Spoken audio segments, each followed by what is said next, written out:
Coach, talk about you had control of this game for about 3 quarters, and then it kind of fell apart in the fourth. What happened out there? Well, they're a really good team.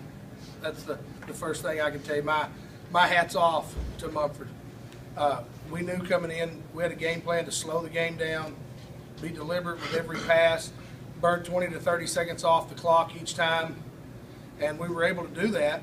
But in the second half, our shots wouldn't go like they did in the first half. They picked up their defensive pressure out of their guards and made it tougher for us. So it seemed like the turnovers really kind of increased out of that and kept you guys from being as consistent as you were first 3 quarters. Yes, when we started the second half with 3 consecutive turnovers, and you know when you do that, it's really tough, especially against a team that shoots the ball as well as they do. Coach, was there any urgency in that first quarter when Mumford was 1 out of 17 that hey, the number 1 team can't shoot, let's try to build bigger leads? No, we knew eventually they would start shooting the ball better.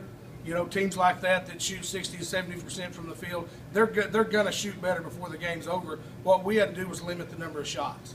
In the first half, we were able to block out really well. We got the rebounds off of their misses and took advantage of it. And in the second half, they shot better. They attacked the basket harder in the second half, and the shots fell.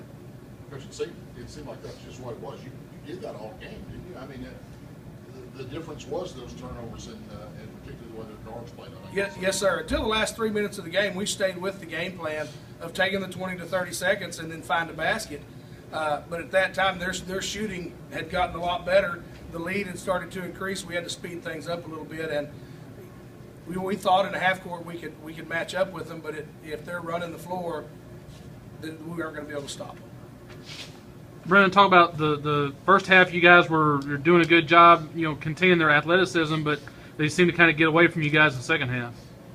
Yeah, we just had to come out the second half and just play the same defense we did in the first half, and they picked their game up, and we tried to hang with them, but their shots were falling and ours weren't. Let's talk about this season. We know Smyer girls have been here several times and won state titles, and that was the first time for the boys. Just talk about the season you all had and hopefully we'll see you all again next season. Yeah, we had the best season in Smyer's history.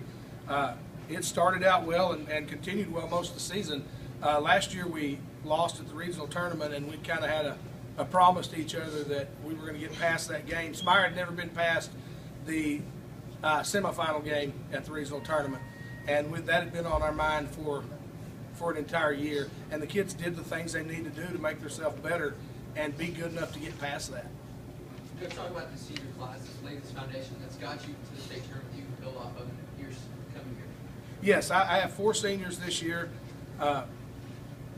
and we're going to miss all 4 of those guys. I know that 2 of them are backups and 2 of them are starters, but we're going to miss the backups as much as we do the starters, because there's a lot of things they bring to the team that's not just stats. And the seniors have done a good job leading us and getting where we're at today. Nick, did the pressure their guards were putting on in the second half just kind of flush you guys, forcing the turnovers? Yeah, it was much stronger than it was the first half for sure. They were just, I guess they kind of thought they were going to come in and just beat us from the get-go. The second half they came out strong. Can you talk a little bit about the